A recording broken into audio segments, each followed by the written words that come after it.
Le vent d'hiver soufflait sur les ruines d'un empire déchu, murmurant à travers les pierres brisées de cités autrefois fières. Le monde qui avait jadis tremblé sous le tonnerre de l'acier allemand était désormais silencieux. Et quelque part dans ce silence, un homme, vieux, décharné et hanté par les fantômes de sa propre fabrication, s'assit pour dire sa vérité. Il s'appelait Erich von Manstein, maréchal de l'armée allemande, architecte de victoire qui avait ébloui même ses ennemis, et survivant d'une guerre qui avait dévoré tous ceux en quoi il croyait autrefois. Il n'était pas le plus bruyant des généraux d'Hitler. Il ne recherchait pas les feux de la rampe comme Göring, ni le martyr comme Rommel. C'est un stratège discret, froid, brillant, méticuleux. Un homme qui croyait que les guerres ne se gagnaient pas par la passion, mais par la précision. Pourtant, lorsque les armes se turent et que l'Allemagne fut réduite en sang, ce fut sa voix qui s'éleva pour expliquer, justifier et confesser à sa manière. Nous avons perdu, disait-il. Non pas parce que nous étions faibles, mais parce que nos dirigeants avaient oublié comment écouter la raison.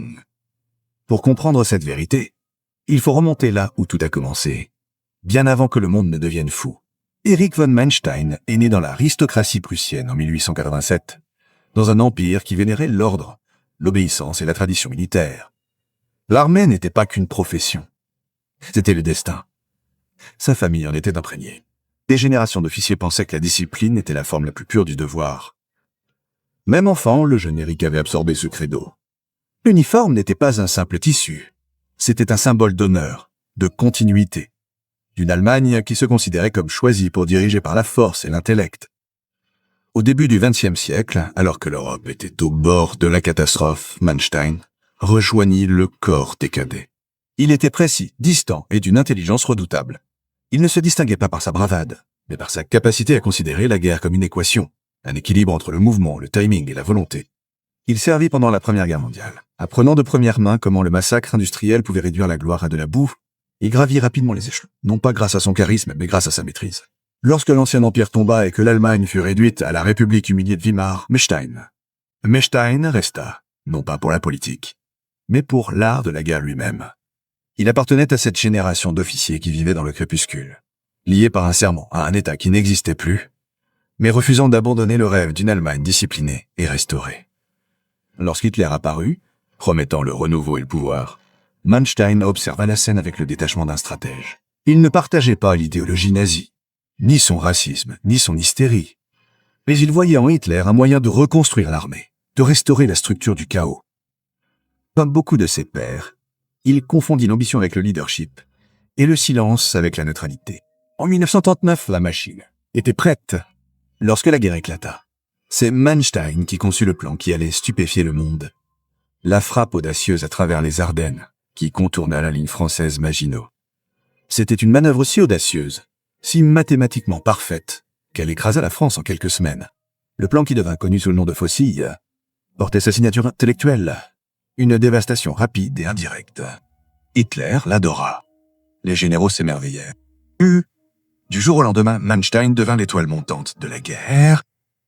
Mais derrière ce triomphe se cachait quelque chose de plus froid. La prise de conscience que l'intellect pouvait servir n'importe quel maître. Manstein ne croyait pas à la vision d'Hitler, de la conquête raciale, mais il croyait au professionnalisme. Il suivait les ordres parce que c'était l'essence même de son monde.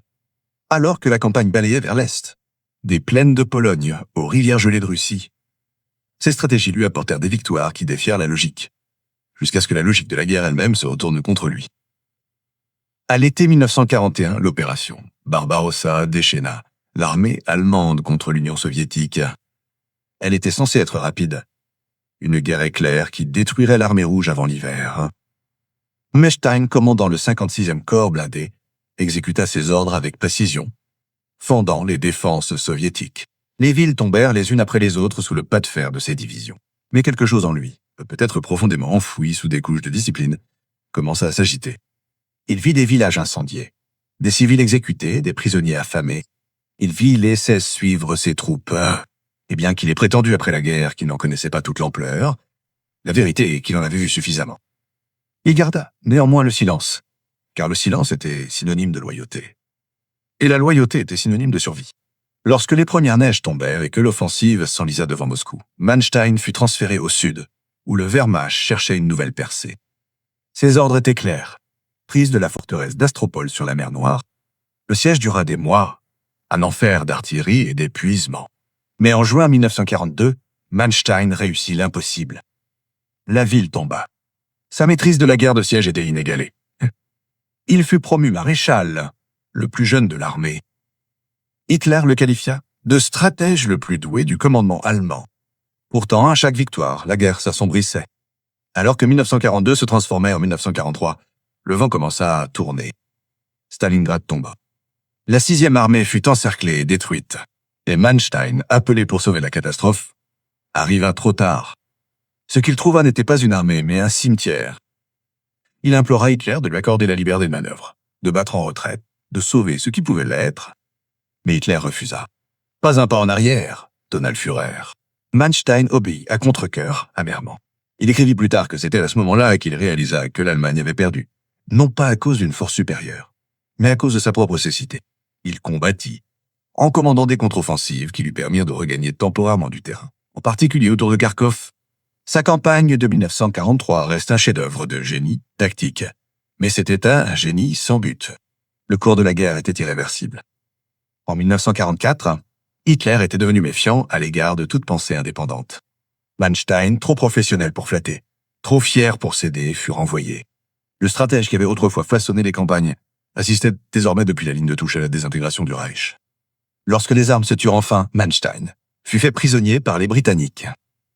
Il fut jugé pour crime de guerre, non pas pour des atrocités directes, mais pour irresponsabilité de commandement, pour n'avoir pas réussi à mettre fin aux crimes commis par ceux qui étaient sous son autorité. Il se défendit avec une calme précision, arguant que l'armée s'était battue honorablement, qu'elle n'avait été corrompue que par la folie d'Hitler. Nous étions des soldats, disait-il, pas des politiciens. Pour beaucoup, cela ressemblait à une absolution commode. Pour d'autres, c'était l'écho final d'un code mourant. En prison, Manstein commença à écrire des victoires perdues. Ce n'était pas une excuse. C'était une justification. Page après page, il disait quoi la guerre comme si elle était encore une équation gagnable. Hitler avait-il écouté? La stratégie avait-elle prévalu sur l'idéologie? Le soldat avait-il été laissé à lui-même pour faire la guerre sans interférence? Il ne se présentait pas comme un serviteur du mal, mais comme un soldat pris au piège de celui-ci. Le livre fit sensation, fut admiré par les historiens militaires, condamné par les moralistes et lu par des générations entières cherchant à comprendre comment le génie pouvait coexister avec la tragédie. Mais sous ces mots, on peut sentir le tremblement du doute, comme si même Manstein, maître de la logique, ne pouvait échapper à la question qui le hantait. Et si l'obéissance elle-même était le véritable ennemi? La neige qui tomba sur le front de l'Est en 1943 semblait interminable, épaisse, inflexible, suffocante. En dessous gisaient non seulement les corps gelés des soldats, mais aussi les dernières illusions de victoire. Pour Erich von Stein, le brillant architecte des triomphes précédents, l'hiver était devenu un miroir, reflétant non pas la gloire, mais la futilité. Le Reich qu'il avait servi avec un détachement professionnel se défaisait sous ses yeux. Il avait cru autrefois que la discipline pouvait préserver la raison, que le code du soldat pouvait se démarquer de la politique. Mais sur le pas, là où les armées disparaissaient dans l'abîme blanc, il commença à comprendre que l'obéissance pouvait détruire aussi complètement que le chaos. Le quartier général de Manstein était un véritable écrin de contradictions, avec des cartes étalées sur des tables, des flèches rouges et bleues dessinées sur un paysage déjà consumé par le feu. Chaque nuit, il arpentait les couloirs étroits de son train de commandement, lisant des rapports qui parlaient à la fois de courage et de désespoir. Les divisions étaient réduites en miettes, le carburant était épuisé, les munitions étaient à court, la marée soviétique montait comme une marée qu'aucune stratégie ne pouvait endiguer. Pourtant, il se battait parce que c'était son devoir. En février 1943, le monde assista à la mort de la 6e armée allemande à Stalingrad. Ce fut plus qu'une défaite. C'était une blessure dans l'âme des soldats allemands. Lorsque les survivants partirent en captivité, le mythe de l'invincibilité vola en éclats. Hitler enragea, rejetant la faute sur ses généraux. À Berlin, la machine de propagande appelait à la vengeance. Et dans les plaines ukrainiennes, c'est Manstein qui reçut l'ordre de rétablir l'ordre sur les ruines. Il prit le commandement du groupe d'armées sud. Ce qu'il trouva, ce fut le chaos. Les restes d'unités se retiraient dans la neige, le moral s'effondrait, les communications étaient coupées. L'armée rouge avança sans relâche, cherchant à exploiter l'effondrement allemand. Au cours de ces semaines, Manstein devint presque mythique parmi ses subordonnés. Calme là où d'autres paniquaient, précis là où d'autres désespéraient. Il déplaçait ses divisions comme un maître d'échecs réarrangeant les pièces brisées pour un dernier gambit. À Kharkov, il contre-attaqua. Sa contre-attaque, lancée en mars 1943, fut un chef-d'œuvre de timing et de tromperie. Les Soviétiques, surchargés et non préparés à une résurgence allemande, furent repoussés dans la confusion. La ville de Kharkov fut reprise, et pendant un moment, la magie d'antan revint. Les soldats prononcèrent son nom avec révérence. Même ses ennemis allaient plus tard considérer l'opération comme l'une des plus belles récupérations tactiques de la guerre. Mais pour Manstein, ce n'était qu'un triomphe creux. Il savait ce que les autres refusaient de voir, que chaque victoire coûtait désormais plus qu'elle ne rapportait. Les ressources avaient disparu, les effectifs étaient insoutenables. L'avenir était déjà écrit dans l'horizon infini de l'Est. Pourtant, Hitler refusait de céder. Le Führer considérait chaque retraite comme une trahison, chaque suggestion de flexibilité comme une faiblesse. Lorsque Manstein se rendit à Rastenberg pour plaider en faveur de la liberté de manœuvre, il trouva un homme qui n'était plus capable d'écouter. « Vous pensez en termes de bataille », aboya Hitler. « Ou je pense en termes de destin de la nation. » Les deux hommes n'auraient pas pu être plus différents. Hitler, l'artiste raté devenu Messie, enivré par l'idéologie. Manstein, le soldat érudit, guidé par la froide arithmétique du champ de bataille. Entre eux, il n'y avait pas seulement une divergence d'opinion, mais un gouffre, entre la fantaisie et la logique. « Mein Führer », dit doucement Manstein lors d'une de leurs dernières confrontations, « un général doit avoir la liberté de commander. » La réponse d'Hitler fut tonitruante. Le Führer décide de tout. Ce moment marqua la fin de l'illusion selon laquelle la raison pouvait coexister avec la tyrannie. Alors que 1943 se transformait en 1944, les lignes de front allemandes devinrent une plaie sanglante s'étendant de la Baltique à la mer Noire. La bataille de Kursk, le grand pari d'Hitler, consuma les dernières réserves de la Wehrmacht dans une tempête d'acier et de feu. Manstein s'y était opposé, avertissant qu'il risquait tout pour trop peu de gains, mais ces avertissements furent ignorés. Lorsque l'offensive échoua, les conséquences furent catastrophiques. Pourtant, malgré les décombres, il continua de diriger avec une précision glaciale. Ses soldats l'admiraient, mais ils le craignaient également. Un commandant qui exigeait la perfection, dans un monde qui avait oublié ce qu'était la perfection. Pour eux, il était le dernier vestige de l'ancien ordre prussien, le dernier croyant en un code qui n'avait plus de sens. Il parlait rarement de politique, et encore moins de moralité. Lorsque des rapports lui parvenaient sur des atrocités, des villages incendiés, des civils fusillés, des juifs déportés, il les classait sous la rubrique des affaires de sécurité, et les transmettait sans commentaire.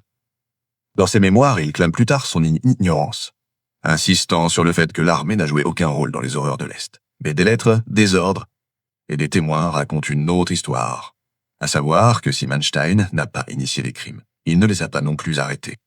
Son silence était celui de la complicité. Au printemps 1944, sa relation avec Hitler atteignit son point de rupture. Le front s'effondrait en Ukraine, et Manstein demanda l'autorisation de se replier sur des positions défendables.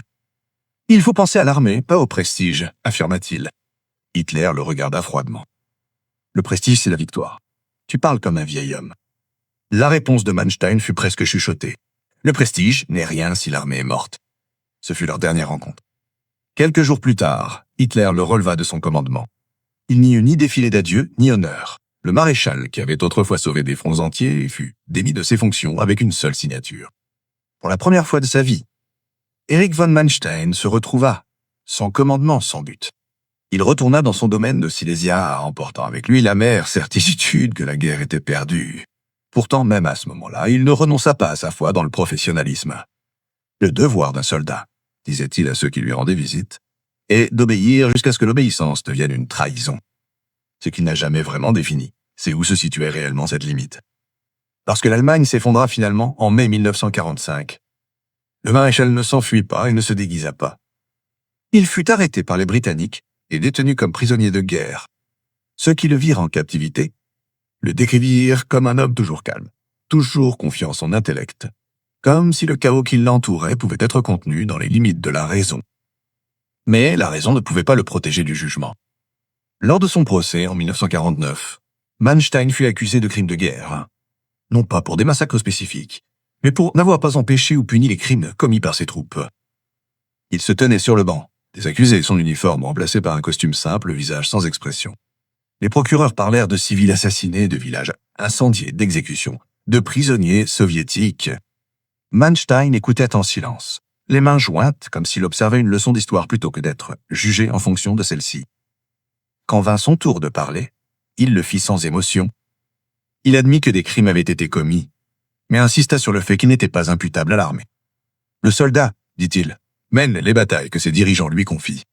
Il ne lui appartient pas de remettre en question les décisions politiques. Pour beaucoup dans l'Allemagne d'après-guerre, las de la culpabilité et en quête de héros, ces paroles étaient réconfortantes. Pour d'autres, elles étaient effrayantes. Elles révélaient un homme qui ne considérait pas l'obéissance comme une vertu, mais comme une fatalité. Il fut reconnu coupable de plusieurs chefs d'accusation, bien que sa peine fût relativement légère. Les personnalités influentes en Grande-Bretagne et en Allemagne de l'Ouest, dont Winston Churchill, plaidèrent en faveur de la clémence, citant son intelligence stratégique et son opposition aux pulsions plus destructrices d'Hitler. Après seulement quelques années de prison, Manstein fut libéré. La liberté, cependant, n'apporta pas la paix. Il était désormais un vieil homme. Ses yeux autrefois perçants s'étaient éteints, son corps frêle. Mais son esprit restait implacable. En 1955, il publia Victoire perdue, un livre qui allait définir la façon dont des générations se souviendront de lui. C'était à la fois des mémoires, une analyse et un plaidoyer. Le pro était calme, élégant et totalement sûr de lui. Il disséquait les campagnes, expliquait les décisions et reconstituait la guerre comme une série de mouvements logiques, corrompus par un leadership irrationnel. Pour lui, l'Allemagne n'avait pas été vaincue par les Alliés ou les Soviétiques, mais par l'intrusion de la politique dans les affaires militaires, par le refus d'Hitler de déléguer, par la guerre idéologique remplaçant le sens stratégique. Le soldat se bat pour gagner, écrivait-il. Le politicien se bat pour avoir raison. Le livre fut salué comme un chef-d'œuvre de perspicacité militaire. Les universitaires l'étudiaient. Les soldats le vénérèrent. Pour beaucoup en Occident, en particulier pendant la guerre froide, Manstein devint l'archétype du général intègre, du guerrier professionnel trahi par son maître politique. C'était une image qui convenait à l'époque, un récit commode pour un monde qui avait besoin de la coopération de l'Allemagne contre la menace soviétique. Mais l'histoire est rarement aussi simple. Au fur et à mesure que les générations suivantes d'historiens découvraient de nouvelles preuves, une vérité plus sombre émergeait. La Wehrmacht, y compris ses commandants les plus professionnels, n'était pas une entité innocente, distincte, mais faisait partie d'un système qui menait une guerre génocidaire totale. Le génie de Manstein ne pouvait effacer l'aveuglement moral qui avait permis à ce système d'exister. Pourtant, même si les critiques démantelaient sa légende, il restait quelque chose de fascinant chez cet homme. Ses écrits ne révélaient pas de l'arrogance, mais une conviction tragique, la croyance que la guerre pouvait être contrôlée par la seule intelligence. Il pouvait cartographier chaque bataille, prédire chaque manœuvre, mais il ne pouvait pas comprendre le chaos de l'idéologie, ni le poids de la souffrance humaine. En fin de compte, l'histoire de Manstein ne concernait pas seulement un homme ou une armée. Elle parlait d'une civilisation qui plaçait la discipline au-dessus de la conscience, la logique au-dessus de l'empathie, et qui en payait le prix ultime. Il est mort en 1973 dans une obscurité tranquille, loin des champs de bataille qu'il avait définis. Aucune fanfare ne marqua sa disparition, mais son nom survécut dans les milieux militaires du monde entier, murmuré dans les conférences sur la stratégie, cité dans les manuels scolaires, débattu dans les salles de classe. Certains le voyaient comme un génie, d'autres comme un exemple édifiant. Car c'était peut-être là sa vérité ultime. Le génie sans moralité n'est pas la sagesse, et l'obéissance sans conscience n'est pas l'honneur.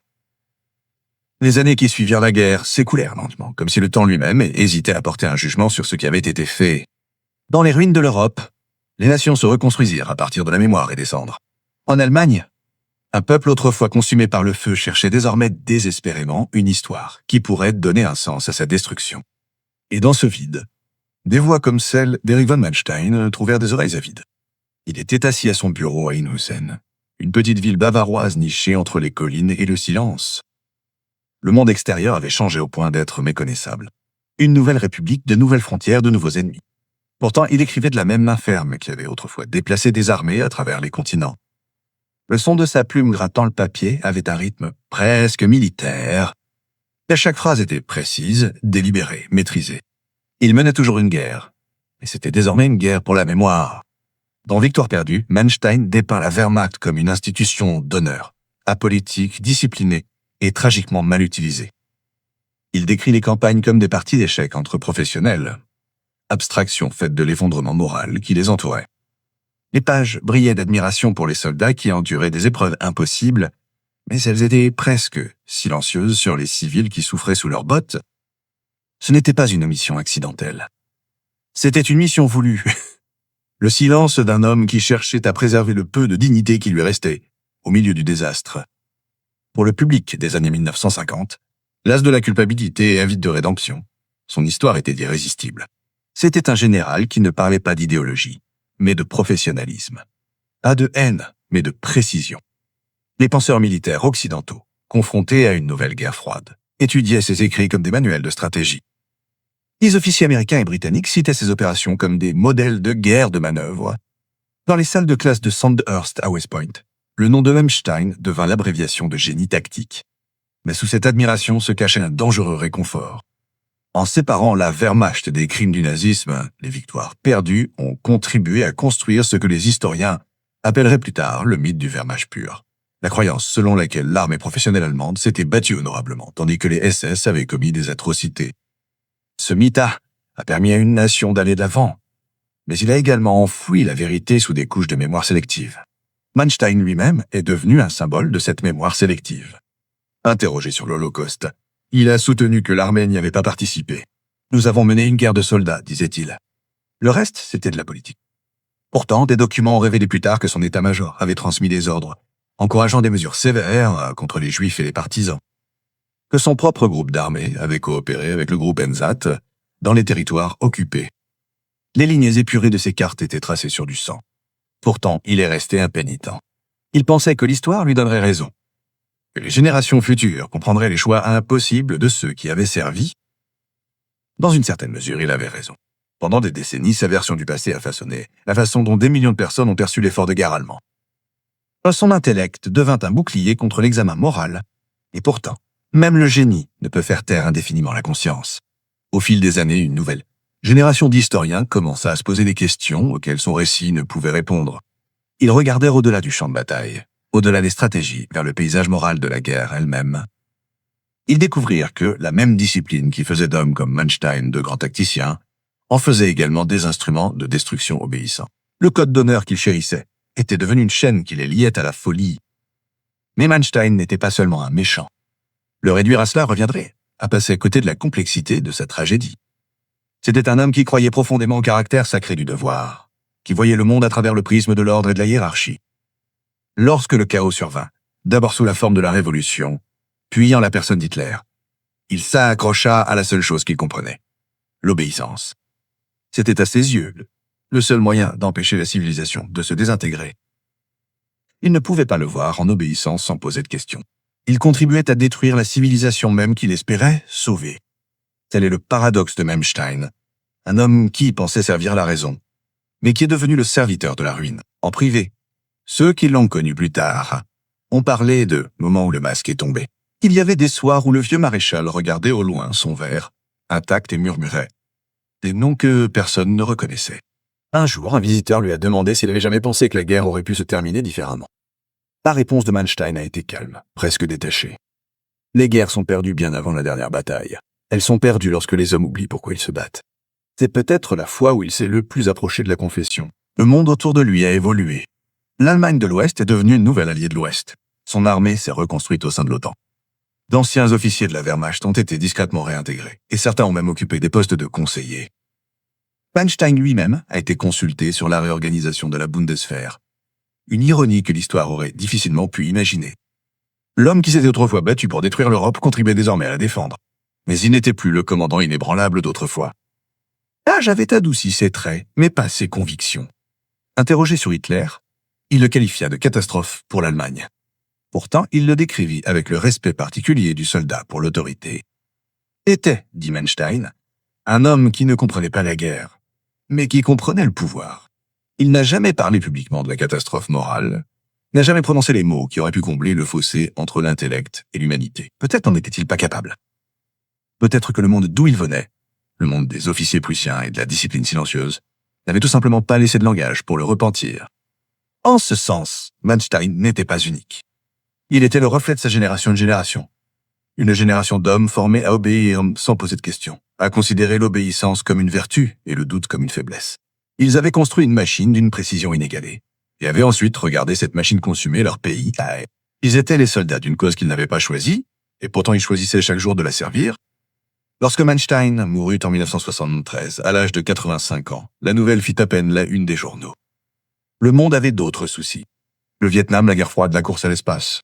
Dans son pays natal, la jeune génération se retournait contre les mythes du passé, remettant en question tout ce que leur père avait cru. Pour eux, Manstein n'était pas un héros, mais une relique, un monument à une discipline qui avait perdu son âme. Pourtant, dans l'armée, son nom subsistait. Dans les amphithéâtres, les officiers étudiaient ses campagnes avec révérence, traçant les lignes de ses contre-attaques, mémorisant ses principes de manœuvre. Peu s'arrêtaient pour se demander à quoi avaient servi ces élégantes manœuvres. Encore moins se demandaient ce qu'elles avaient coûté. Telle est la tension persistante dans l'héritage de génie du stratège contre l'aveuglement de l'homme. Il disait la vérité telle qu'il la voyait. L'Allemagne avait perdu à cause de l'ingérence d'Hitler, car la logique avait été noyée par l'idéologie. Mais ce n'était pas toute la vérité. La vérité plus profonde, celle qu'il ne pourrait jamais admettre, était que l'Allemagne avait perdu parce que l'obéissance avait remplacé la conscience, car l'intellect s'était incliné devant la folie. Au final, sa vérité était partielle, polie, rationnelle et incomplète. L'histoire ne l'oubliera pas, mais ne l'absoudra pas non plus. Les qualités mêmes qui le rendaient exceptionnel, sa discipline, son intelligence, son détachement, étaient aussi celles qui le condamnaient à l'aveuglement moral. Il était à la fois l'architecte de victoire et le prisonnier de ses propres croyances. Si l'on écoute attentivement l'écho de sa vie, il ressemble moins à un triomphe qu'à un avertissement. Car ce que l'histoire de Manstein nous dit vraiment, c'est que l'intelligence sans humanité est un don dangereux. Et qu'en temps de guerre, la frontière entre le devoir et la destruction n'est pas tracée sur des cartes, mais dans le cœur humain. Les années se sont transformées en décennies. Et avec elles, les échos de cet empire disparu se sont estompés. Les uniformes, les bannières, les défilés grisaciers sont tous devenus des reliques dans des musées poussiéreux, symboles d'une folie qui a jadis balayé les continents. Pourtant, dans les couloirs silencieux de l'histoire, les questions demeurent. Comment une nation aussi disciplinée, aussi éduquée, aussi raffinée a-t-elle pu sombrer dans la destruction? Et pourquoi des hommes comme Erich von Stein, des hommes d'intellect et d'ordre, ont-ils laissé cela se produire? Il avait tenté de répondre à cette question à sa manière, à travers le prisme du soldat, par le langage de la logique. Nous avons perdu, avait-il dit, parce que les décisions de guerre étaient prises par un homme qui ne les comprenait pas. C'était une explication soignée, rationnelle et précise, le genre de raisonnement qui convenait bien aux études militaires et aux discours politiques. Mais l'histoire a une façon de décortiquer une telle précision jusqu'à ce qu'il ne reste que la vérité humaine brute. La réponse profonde ne se trouvait pas dans la stratégie, ni dans la logistique, mais dans l'âme d'un peuple qui prenait l'obéissance pour la force. Dans l'Allemagne de la jeunesse de Manstein, l'armée était l'expression la plus pure de la nation, disciplinée, apolitique, efficace. C'était le temple de l'ordre dans un monde de chaos. La remettre en question, c'était remettre en question l'Allemagne elle-même. Cette confiance sacrée, cette foi inconditionnelle dans la hiérarchie, avait construit les fondations sur lesquelles reposait la tyrannie d'Hitler. Les mêmes vertus qui avaient produit de grands soldats avaient également produit de parfaits serviteurs d'un dictateur. Manstein était l'un d'entre eux. Non pas par malveillance, mais par conviction que la discipline était la loi morale suprême. Dans les années qui suivirent sa mort, les historiens disséquèrent sa vie avec une précision chirurgicale. Certains le considérèrent comme le dernier grand stratège de la guerre classique. D'autres le qualifièrent d'incarnation de l'échec moral. Mais entre ces jugements se trouvait la vérité dérangeante, que les deux avaient raison. C'était un homme qui considérait la guerre comme une science, pas comme une tragédie, qui pouvait calculer les pertes, mais ne comprenait jamais la souffrance. S'il avait vécu assez longtemps pour voir la fin du XXe siècle, les guerres télévisées, les manifestations, les prises de conscience, peut-être aurait-il été déconcerté par tout cela. Dans son monde, la vertu du soldat était l'obéissance. Dans le nouveau monde, la vertu signifiait le courage de refuser. Pourtant, ces paroles perdurent. Victoire perdue continue d'être lue, non seulement pour ses leçons de stratégie, mais aussi pour le paradoxe qu'il incarne. Comment l'intelligence peut coexister avec la cécité? Comment le professionnalisme peut servir le mal? Le titre du livre, choisi avec une fierté prudente, porte en lui une ironie que Manstein n'a peut-être même jamais pleinement saisie. Ces victoires n'ont pas été simplement perdues sur le champ de bataille. Elles ont été perdues au moment où les hommes ont choisi l'obéissance plutôt que la conscience. La défaite de l'Allemagne, affirmait-il, était le produit de l'arrogance d'Hitler, de l'ingérence politique qui a paralysé la logique militaire.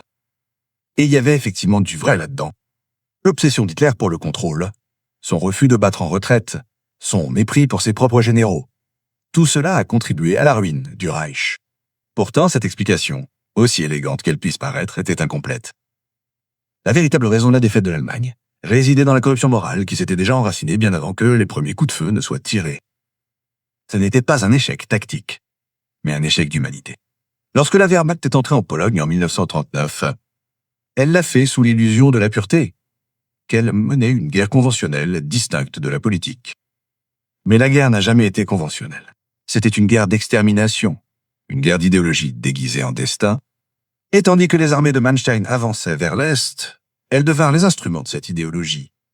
Qu'elles le reconnaissent ou non, les trains suivirent les chars. Les escadrons de la mort suivirent les soldats. La destruction n'était pas collatérale, elle était systémique. La défense de Manstein, selon laquelle il était un soldat, pas un homme politique, était la même que celle reprise par des milliers d'autres. Mais l'histoire implacable et impitoyable efface de telles illusions. Servir aveuglément face au mal n'est pas de la neutralité, c'est de la complicité. De cette façon, la vérité de Manstein devient à la fois sa confession et son échec. Il avait raison de dire que les dirigeants allemands étaient empoisonnés par l'idéologie, que les illusions d'Hitler avaient coûté des millions de vies. Mais ce qu'il n'a jamais pu admettre, ce qu'il n'a peut-être même jamais pu voir, c'est que le terreau sur lequel cette idéologie s'est développée était l'obéissance même qu'il vénérait. La loyauté de l'armée, sa fierté, son refus de remettre en question, ont donné à Hitler sa plus grande arme, la soumission déguisée en discipline. Ainsi, lorsqu'il évoquait les victoires perdues, il évoquait sans le savoir quelque chose de bien plus grand que les batailles. Les victoires véritablement perdues étaient celles de la conscience, le moment où les hommes auraient pu dire non. Le mythe du Wehrmacht propre qu'il a contribué à forger a perduré pendant des décennies. Il a offert du réconfort à une nation blessée et de la respectabilité à ceux qui avaient servi. Mais au fil du temps, le mythe s'est effondré sous le poids des preuves, des photographies, des témoignages, des ordres signés d'une écriture élégante. Ce qui en est ressorti n'était pas l'histoire de quelques criminels en uniforme noir, mais celle de tout un système dans lequel le compromis moral était devenu une routine. Pourtant, même dans ce contexte, l'histoire de Manstein perdure non pas comme un symbole du mal à l'état pur, mais comme une leçon sur la façon dont le mal se cache derrière l'ordinaire. Il n'était ni un monstre ni un fanatique. Il était quelque chose de plus troublant. Un homme rationnel qui croyait pouvoir rester insensible à la folie, tout en se tenant au cœur de celle-ci. C'est pourquoi son héritage compte toujours. Elle nous oblige à affronter les limites de l'intellect, la fragilité de l'éthique face au pouvoir. Elle nous rappelle que l'histoire n'est pas façonnée uniquement par les tyrans, mais aussi par ceux qui les servent en silence. Lorsque les historiens se penchent sur le XXe siècle, ils le divisent souvent en âge d'idéologie et âge de raison. Manstein se situe à l'intersection des deux. Un homme de raison qui a servi une époque d'idéologie et qui n'a jamais réalisé que son propre dévouement à l'ordre était devenu une forme de culte. Il a écrit un jour qu'un général doit être guidé par la logique et non par l'émotion. Mais la logique, dénuée d'empathie, peut tout justifier. Elle peut élaborer le plan parfait, exécuter la manœuvre sans faille et ne jamais remarquer le humain inscrit dans ses marges. C'est peut-être pour cela qu'au final, son génie semble tragique. Le même esprit qui a conçu la percée d'Ardenne, qui a remodelé l'art de la guerre de manœuvre, ne pouvait pas imaginer un monde où l'obéissance elle-même pourrait être mauvaise. Et c'est ainsi que le fantôme d'Erich von Stein rôde dans les longs couloirs de l'histoire. Un homme qui a dit la vérité, mais pas toute la vérité, qui a avoué son échec sans en comprendre la cause, qui a cherché à préserver son honneur dans une guerre qui n'en avait pas. Sa vie est un miroir tendu à chaque soldat, chaque dirigeant, chaque être humain qui croit que le professionnalisme peut exister sans moralité. En fin de compte, sa plus grande leçon n'est peut-être pas de savoir pourquoi l'Allemagne a perdu, mais pourquoi elle a dû le faire. Car une nation qui vénère l'obéissance plutôt que la conscience, qui valorise la discipline plus que la décence, ne peut pas gagner, pas vraiment. Pas même si ses armées conquièrent le monde. Ses victoires seront toujours des illusions, ses triomphes temporaires, son destin déjà écrit dans le silence de ceux qui n'ont pas parlé, et tandis que les dernières pages des victoires perdues se referment, et que les échos de ces mots s'estompent dans l'histoire, on peut presque entendre le murmure qu'il n'a jamais osé écrire. Nous avons perdu parce que nous avons oublié que le but de la guerre n'est pas la victoire, c'est l'humanité.